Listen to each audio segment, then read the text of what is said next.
My wife mocked my blue-collar job in front of her coworkers. Her rich lover threw a dollar bill at me and said he'd take care of her tonight. My name is Ethan Reed, and I make tables the way some people pray, slow, steady, with both hands and heart.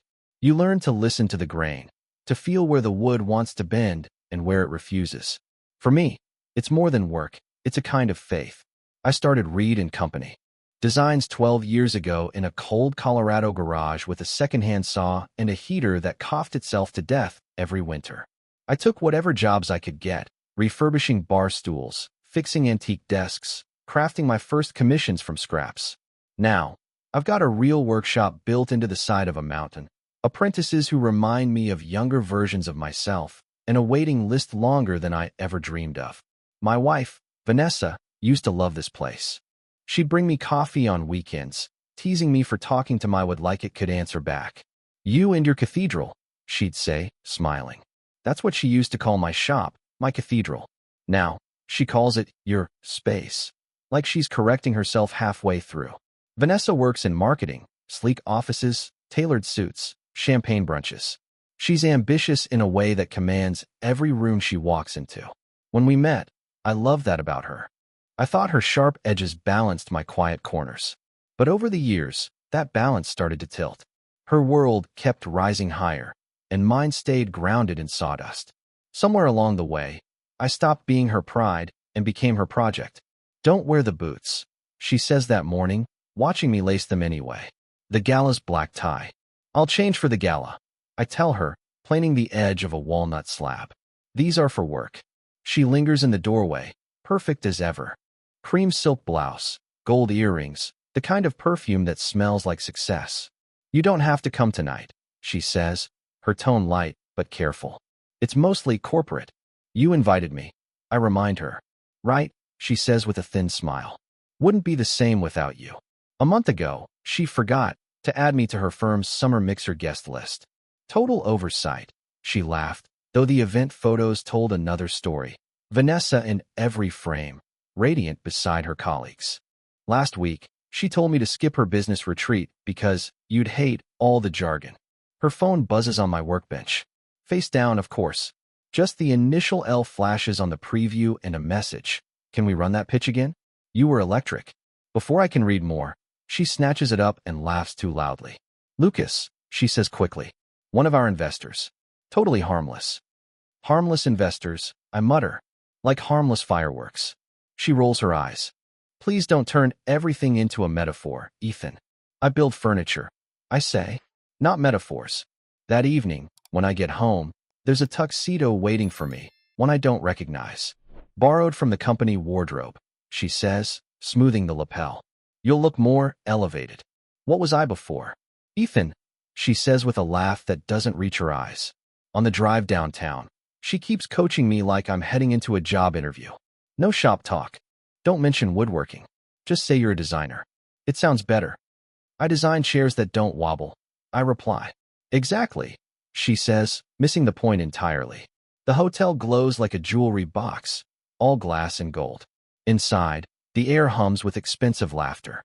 Vanessa's posture changes the moment we step in, her voice softer, her smile sharper, her eyes brighter. The version of her that I know disappears into the crowd. Then I see him, tall, polished, confident. Navy suit, perfect hair, that effortless smirk. "Vanessa," he says, kissing the air near her cheek. "You brought a +1 this time. Brave." She laughs. "Lucas, this is my husband, Ethan." I extend a hand. "Nice to meet you." He barely glances at it. "Ah, the designer," he says. "We'll need a miracle worker tonight." "Why's that?" I ask. He grins, the kind of grin that means you'll find out when it hurts. Vanessa squeezes my arm hard enough to bruise. "Play nice," she whispers through her smile. From somewhere behind us, a waiter stumbles, glass shattering across marble. The sound slices through the laughter for half a second. I look at Vanessa, then at Lucas, and in that fragile moment of silence, something inside me shifts. A small, clean crack runs through the life I thought was unbreakable. The gala hums like a beehive. Music too smooth, laughter too polished. I trail behind Vanessa as she weaves through the crowd, her perfume cutting through the air like citrus and control. She greets people I've never heard of, VPs, partners, investors who talk in numbers instead of sentences. Every time she introduces me, her hand tightens on my arm like she's warning me not to embarrass her. "This is my husband, Ethan," she says to a woman in sequins. "He's in design." "Oh," the woman chirps, eyes lighting up. "Interior design?" Before I can answer, Vanessa jumps in. "Something like that," she says, already turning away. I want to tell the woman that I design furniture that outlives the people who buy it, that every piece is meant to last longer than the trends in this ballroom. But Vanessa's already laughing at something Lucas says across the room. Lucas Gray. Every time he speaks, people tilt toward him. His confidence isn't loud, it's practiced. He's the kind of man who believes gravity bends for his convenience. I catch him watching Vanessa, not like a colleague, but like a collector who's already decided what shelf she'll go on. "Ethan, buddy," he says later, clapping me on the shoulder like we've shared drinks before. "Vanessa tells me you're the handy type." "I work with my hands, yeah," I reply. "Respect," he says, though his tone says the opposite. "Must be tough, you know, living in the shadow of this powerhouse." I glance at Vanessa. She's smiling, tight, nervous. She's her own light. I say simply. Lucas grins wider, raises his glass. "To power couples, then." They toast. I sip water, because someone has to stay sober in this room full of masks. Later in the night, I find myself standing at the edge of the dance floor, watching Vanessa laugh at something Lucas whispers. The music slows. Her hand lands on his chest, not in a dance, but in familiarity. My chest tightens. I turn to leave, but then I hear it. His voice, lazy with champagne. "Relax, Reed. Don't look so tense. I'll take good care of her tonight." He tosses a crumpled $1 bill onto the linen-covered table, smirking. "Consider it a tip for lending her out." The laughter that follows hits me harder than any fist could. Not just Lucas's, but Vanessa's, bright and cruel, like she's trying to fit in. For a second, all the air leaves the room. I look at the dollar bill. It's wrinkled, stained with condensation. Everyone else keeps laughing, the music swells, and my wife doesn't even look at me. I straighten my tie, pick up the bill, and fold it neatly. "You just bought yourself something you can't afford," I say quietly. Then I walk out. No shouting, no scene. Just silence, the kind that carries weight. Outside, the cold Denver air feels cleaner than anything inside that ballroom. I drive home alone, the headlights cutting through mountain fog. On the passenger seat, the folded dollar sits like a scar. At home, I hang my tux on the chair, pour a glass of whiskey, and stare at my wedding photo. Vanessa laughing in the sunlight, her hand in mine. I whisper to the empty room. Guess it was always alone, not a promise. The clock ticks past midnight. She doesn't come home. By dawn, I already know what that means. The house was too quiet when morning came. That kind of quiet that doesn't mean peace, it means absence. I brewed coffee just to have something to do with my hands. The smell filled the kitchen, but it didn't reach me. Her shoes weren't by the door. Her coat wasn't on the hook. Her toothbrush was still wet from last night. At 7:42 a.m., the garage door opened. Tires crunched on the gravel drive, and her car pulled in. I didn't move from the table. She came inside humming, like she hadn't stayed out all night. "Morning," I said. She froze mid-step. Her hair was messy, her lipstick gone, and over her sequin dress was a man's charcoal gray suit jacket. It wasn't mine. She blinked fast. "You're up early." "Didn't sleep." She set her clutch on the counter and started to babble. "Oh, God, Ethan, last night was insane. Everyone got wasted. Lucas, too. It was such a mess. I ended up wearing his jacket." Her mouth opened, closed. "What?" I stood and walked around the table slow. "That's Lucas's jacket. He wore it at the gala. I remember because it had that stupid silver pocket square he kept fiddling with." She looked down at herself like she'd only just noticed it. "Oh, he offered it to me when we were waiting for the valet. I was freezing." "Did he offer you a ride too?" Her eyes flickered. "Just once." "Enough. Ethan, please. You're overreacting." "Try me." She sighed, trying to pivot into control. "We were networking. Everyone went to the after party. He had a suite because of his investor status. We talked about work and you didn't come home." She swallowed. "I fell asleep. That's it." I reached into my pocket and placed the folded dollar bill on the counter between us. Her eyes widened. He dropped that last night. Thought maybe you'd want to return it. Ethan. No. Don't. You laughed, Vanessa. My voice came out low, controlled. He tossed it at me like I was some hired help, and you laughed. She covered her face. It wasn't like that. It was exactly like that. For a long time, neither of us spoke. Then, her phone buzzed. A text from L.G. popped up on the counter between us. L.G. Did you delete the transfers? Don't freak. I'll fix it. Something inside me went still. Transfers? Before she could snatch the phone, I picked it up. What transfers? Her voice cracked. Ethan, please. But it was too late. The message thread opened easily. Months of messages, flirtation, then talk of allocating marketing funds and billing through the shell. Screenshots of wire transfers. My business accounts. $80,000 gone to a company called Grayline Strategies, LLC. Marketing firm, she whispered. He said it was an investment. You stole from me. I was going to pay it back. I swear. He said we'd double it. You stole from me. I repeated, because I needed to hear it out loud to believe it. She broke down crying. Ethan, I messed up. I messed up so bad. Please, don't call anyone yet. Let me fix it. But I was already walking to the door. You already fixed it, Ness. You showed me who you are. Before she could answer, I stepped outside, locked the door, and changed the code on the keypad. When I came back in that afternoon, she was gone. All that was left was the jacket, Lucas's jacket, draped over the kitchen chair. I didn't touch it, but I did keep the dollar. By Monday morning, the shock had hardened into something sharper. Not rage. Not yet. Just precision. The kind of focus I get when I'm restoring old oak. Slow, deliberate, no wasted motion. I spent the day combing through my business accounts. Every invoice, every outgoing payment. And there it was. 3 wire transfers to Grayline Strategies, LLC, all marked as marketing consultation. Each one authorized by Vanessa. She'd used my business card, forged my digital signature, and even attached fake receipts. She didn't just cheat on me. She robbed me. I called my accountant, Dave, a retired Air Force guy who doesn't waste words. You see this? I asked, forwarding him the files. There was a pause on the line. Then, you want the clean truth or the polite one? Truth. She cooked your books, Ethan. This wasn't a mistake. Whoever set up that LLC knew what they were doing. She. I said automatically. She and whoever's in bed with her, metaphorically or otherwise. That made me laugh, a bitter sound. No metaphor needed. Dave exhaled. You want me to connect you with a financial investigator? Guy named Carter. Quiet. Thorough, doesn't blink. Do it. By the time Carter called, I'd already boxed up Vanessa's remaining things. Her jewelry, her blazers, the framed degree she hung like armor. I set the box by the front door, next to the folded dollar bill and Lucas's jacket. Carter met me at the workshop 2 days later. He was tall, wiry, and spoke like he was always 2 steps ahead of what you were thinking.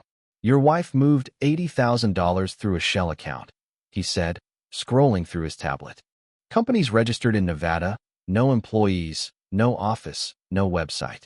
The only listed contact is a guy named Lucas Gray. Of course it is, I muttered. Carter glanced up. You know him? Yeah. He's the one who bought me for $1. He raised an eyebrow but didn't ask.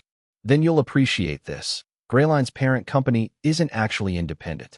It's subcontracted under, wait for it, Reed and Company. Designs. I blinked. What? He handed me the file. One of your smaller subsidiaries, Reed Commercial Interiors, outsourced branding work to Grayline 2 years ago, probably through a chain of consultants. They were buried under layers of shell paperwork. Which means, I felt my stomach twist. I'm technically his employer. Carter nodded slowly. You are. That night, I sat alone on my workshop balcony, snow settling on the railing, city lights glowing faint in the distance. I stared at the mountains, black silhouettes against a bleeding sunset, and for the first time in days, I smiled. Because I realized something. I didn't need to scream. I didn't need revenge and flames. I just needed to let the truth walk into the room uninvited and do its work. The next morning, I sent an email. To Lucas Gray. Subject, contract review, immediate. Lucas, we need to discuss your firm's recent financial inconsistencies. Please come to the Reed and Company. Main office tomorrow at 10 a.m. sharp. Bring all documentation regarding your work with Grayline Strategies, LLC. This is not optional. Ethan Reed, founder and CEO, Reed & Company. Designs. Then I forwarded a copy to my lawyer. And one to Vanessa. No message. No explanation. Just the cold truth in black and white. Let them both wonder. At 9:55 a.m., I stood in the conference room of Reed & Company's downtown office, the one with glass walls that caught the morning light like judgment. My employees, 10 of them, were already gathered. They didn't know why I'd called them in early. I'd only said, "There's a personnel matter I want you all to witness." The door swung open right on cue. Lucas Gray strutted in, designer suit, smug grin, and a stack of papers under his arm. He looked exactly like the kind of man who thought charm could erase crime. "Ethan, my man," he said, loud enough for the entire room to hear. "Got your email. Figured this was about that mix-up with the invoices. Totally harmless. I brought the docs to clear it up." I nodded. "Perfect. Have a seat." He dropped into a chair at the head of the table like it was his rightful throne. "You know," he said, flipping his papers, "Vanessa mentioned you might have misunderstood how our collaboration works. It's all above board.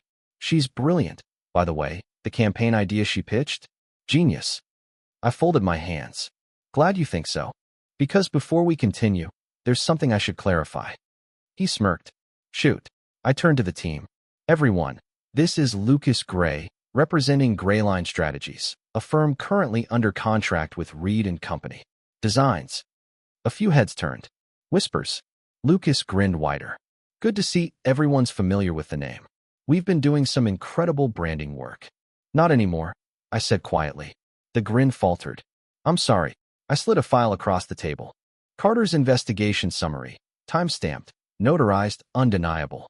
That's proof of fraudulent transfers from my business accounts to yours, Lucas, and of your involvement with Vanessa Reed in embezzling $80,000 through falsified invoices." The color drained from his face. "You can't." "I can," I said, voice calm. "You forged contracts under my company's subsidiary, which, by the way, makes you my employee, not my partner." Murmurs rippled through the room. Lucas tried to laugh it off. "This is absurd. You think what did you call yourself? Carpenter can take me down? You have no proof she didn't authorize it herself." I leaned back. "She did authorize it. That's the point." He blinked. "She stole from me to fund your scam. And now, I have every transaction, every email, every late-night message she sent you." Carter traced them all. "So, Lucas," I reached into my jacket pocket and pulled out the folded dollar bill, laying it on the table in front of him. "This is your severance." For a moment, no one breathed. Lucas stared at the bill like it was poison. "You?" "Fired," I said simply. He stood abruptly, knocking his chair over. "You think this is over?" "I have investors. And I have evidence," I interrupted, my voice low, steady. "You'll get a call from my attorney before noon. I suggest you answer it." He looked around the room, realizing that every person present had seen him crumble. The confidence, the arrogance, the veneer, all of it stripped bare. He grabbed his papers, muttered something that might have been a curse, and stormed out. The door shut behind him with a satisfying click. Silence. Then, slowly, my operations manager, Carla, said, "You've been sitting on this for how long?" "Long enough," I said. She nodded, a small smile tugging at her lips. "Good for you, boss." As they filed out, I stayed behind. The sunlight caught the folded dollar still on the table. I picked it up, looked at it one last time, and then tore it in half. That was the day Lucas Gray stopped being a problem. Vanessa, though. Vanessa was still a storm waiting on the horizon. Vanessa didn't take long to react. By evening, I got the first of her texts, a rapid-fire string of messages that started with fake calm and ended in panic. "Vanessa, we need to talk. Please don't make this uglier than it already is. Vanessa, I didn't mean for any of it to happen. Vanessa, Lucas lied to me. Vanessa, Ethan, please, you're ruining both of us." I didn't respond. Not because I didn't have words, but because I finally understood their worth. Silence was more powerful than any speech. The next day, she showed up at my office. I didn't let her in, but I did step outside. The staff pretended not to look. "Ethan," she started, voice cracking like thin glass. "You don't know what he promised me." Lucas said. "He said it would help us. That I could invest, build something of my own." I was trying to. To what? I asked. To be better than me? She looked away, eyes glistening. I didn't mean for it to hurt you. I was just so tired of being embarrassed. I offered. Her silence was answer enough. Don't worry, I said quietly. You won't have to be Mrs. Reed much longer. She stepped forward, desperate. Ethan, I love you. No, I said, backing away. You loved what I made look easy. 2 days later, her lawyer filed for divorce. She claimed emotional neglect and financial control. My attorney nearly laughed out loud reading it. Classic deflection, he said. But don't worry. We've got her cornered. Carter's investigation had unearthed everything. The forged authorizations, the bank transfers, even the late-night messages where she bragged to Lucas about making Ethan's old-fashioned empire more modern. Every lie she told was backed by her own digital fingerprints. At the first hearing, she showed up in a cream suit, same one she wore the night of the gala, and wouldn't meet my eyes. Her lawyer tried to spin it. My client was under the influence of manipulation and emotional distress. Mr. Reed's lack of transparency in his finances. Transparency? My attorney cut in. He runs a family business registered in his name since before the marriage. Every cent accounted for. The only hidden assets in this case are the ones she laundered with her lover. Vanessa's hands trembled. Then came the photos, the hotel security footage, her entering Lucas's suite the night of the gala. The timestamp matched the missing funds to the minute. Her attorney went pale. Your Honor, he said softly, we request a recess. But it was too late. The judge had already seen enough. When it was over, I stepped outside the courthouse into the bright Colorado sun. Vanessa followed, voice small. You could have destroyed me, Ethan. You didn't have to do all this. I turned to her, calm as stone. I didn't destroy you. You did. She blinked, fighting tears. Is there anything left to say? Yeah, I said. Goodbye. She didn't chase me this time. That night, back in my mountain workshop, I poured myself a drink and ran my hands over the oak table I'd built years ago, the one we'd eaten our first dinner on as newlyweds. I remembered her laughter, the way she'd said, you and your wood smell. It's going to cling to everything. Now it was just me, the scent of cedar and sawdust, and the quiet hum of peace I hadn't felt in years. The war was over. But peace still needed building. The months that followed were quieter than I expected. Not empty, just steady. The kind of quiet that crept in after a storm, where you could finally hear yourself think again. The divorce was finalized in June. Vanessa got nothing but her personal belongings and whatever money was left in her separate account. The judge's verdict was firm: fraud, adultery, and breach of fiduciary trust. Her lawyer didn't even contest it by the end. I didn't celebrate. Didn't need to. Winning didn't feel like triumph. It felt like closure. Still, life has a way of testing whether you've really let go. One Friday morning, I was sanding down a maple cabinet when my apprentice, Jonah, poked his head into the workshop. Boss, he said carefully. There's someone here to see you. Before I could answer, Vanessa stepped inside. She looked smaller. No makeup, hair pulled back, eyes hollow. She clutched a manila envelope in her hands.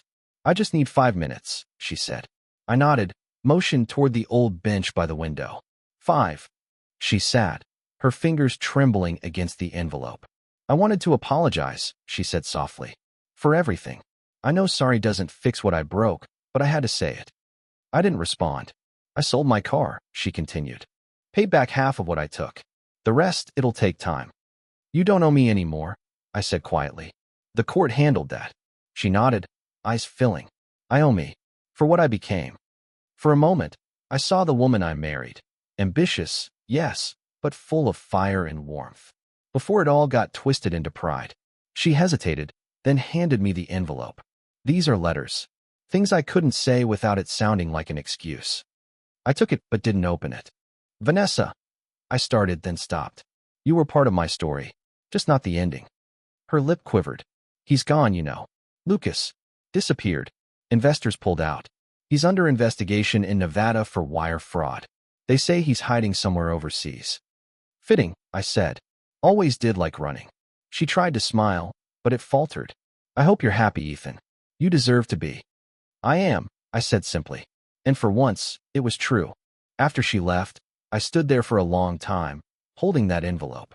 Eventually, I tossed it onto the shelf beside the old dollar bill, now framed, not as a trophy, but as a reminder. Later that evening, Jonah and I packed up for the day. He hesitated at the door. "Hey, boss, you ever think trust again?" I chuckled. Every piece of wood starts rough. You work it, you shape it, it becomes something strong again. People aren't so different. He grinned. "That's a yes, then." I watched him drive off, then stepped out onto the balcony. The sun was sinking behind the mountains, staining the sky gold. The smell of sawdust and varnish drifted in the cool air. For the first time in a long while, I wasn't thinking about what I'd lost, only what I was still building. And maybe, just maybe, that was the beginning of something new. 2 months later, just when life had started to feel normal again, something unexpected walked through the door, literally. It was late afternoon. The workshop smelled like pine and fresh lacquer, sunlight streaming through the big window that faced the mountain. I was sketching a new dining table design when the bell over the front door chimed. A woman stood there, maybe mid-30s, long auburn hair tucked under a wool hat, paint smudged on her jeans. She held a notebook and looked around with wide, curious eyes. "Sorry if I'm interrupting," she said. "Are you Ethan Reed?" "Last I checked," I said, standing. "How can I help you?" She smiled, a little shy. "I'm Claire Donovan. I just moved into the old Bailey property down the road. The realtor said you were the guy to talk to about custom work. I'm trying to fix the place up." Her voice was warm, a little rough around the edges, like someone who'd had to learn to do things herself. "What kind of work?" I asked. She opened her notebook, revealing rough sketches of tables, shelves, even a porch swing. "I paint for a living, landscapes mostly. But I'm useless with tools. I was hoping for someone who could bring a few of these ideas to life." I studied the sketches. They weren't professional, but they were honest. The kind of ideas that came from love, not ego. "You've got an eye for balance," I said. "These are good." She grinned. "Coming from you, I'll take that as gospel. You're kind of a legend around here." I laughed.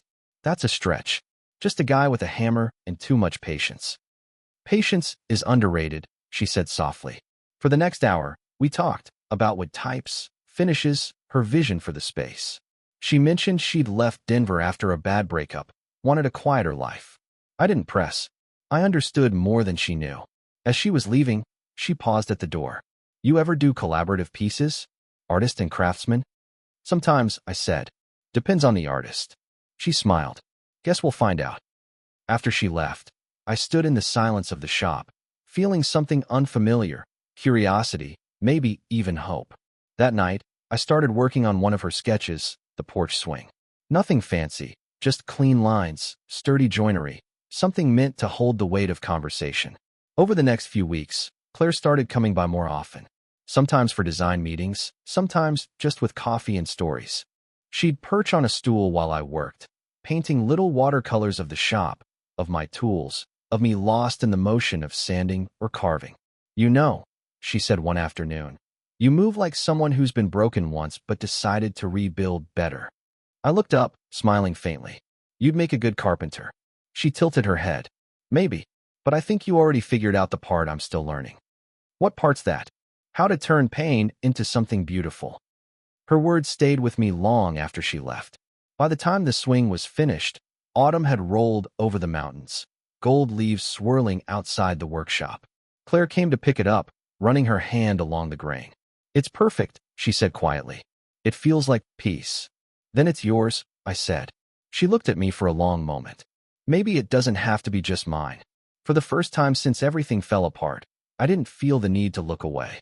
Something new was beginning, and for once, it didn't come from revenge or regret. It came from rebuilding. By late October, the swing hung from the porch of Claire's old mountain cabin, solid oak, chain suspended, facing the valley where the aspens were still holding on to their last gold. She insisted I be there for the first test swing, as she called it. When I arrived, the air smelled like wood smoke and apple cider. She was barefoot on the porch, sleeves rolled up, paint streaked across her wrist. "You're just in time," she said. "I was about to fall right through it without your engineering expertise." I smiled, checking the joints. "If it breaks, it's because you didn't read the fine print. Warranty doesn't cover reckless swinging." She grinned. "Good thing I'm only half reckless." We sat. The swing creaked once, then settled. The view opened wide, mountains fading into a blue haze, the kind of silence that felt earned. She handed me a mug of cider. "You built this," she said softly. "And now look at it," holding up two people like it was meant to. I glanced at her, then back at the view. Funny how things that start broken can still hold weight. She looked at me for a moment, the kind of look that feels like it sees right through the armor. "You still talk like a man who measures every word." "Habit," I said. "Wood remembers every mistake. You learn to move slow." We talked for hours about her paintings, my clients, how both of us had escaped people who made us feel small. She told me about her ex, a gallery curator who tried to reshape her art into something sellable. "He said my work was too raw," she said, staring into the trees. "Too emotional. You know what that really meant? Too real." I nodded. "I know the type." She smiled sadly. "Guess we both fell for the polished ones." "Yeah," I said. "And maybe now we're learning to love the honest ones." At some point, she leaned back, eyes half closed, hair catching the last of the sunlight. "Do you ever miss her?" It was an honest question, not a jealous one. I thought about it. I miss who I thought she was, not who she turned out to be. Claire nodded, quiet. "That's the worst kind of ghost, the version you invented." "Maybe," I said. "But sometimes ghosts teach you how to see the living better." She turned her head, met my eyes, and smiled in that slow, cautious way, like someone rebuilding trust, plank by plank. "Then here's to the living," she said, raising her mug. We clinked them together. The swing creaked again, steady, strong. The wind picked up, carrying the smell of pine and the promise of snow. Before I left, she handed me a small wrapped canvas. "Don't open it till you're home," she said. When I finally did, later that night in my workshop, I froze.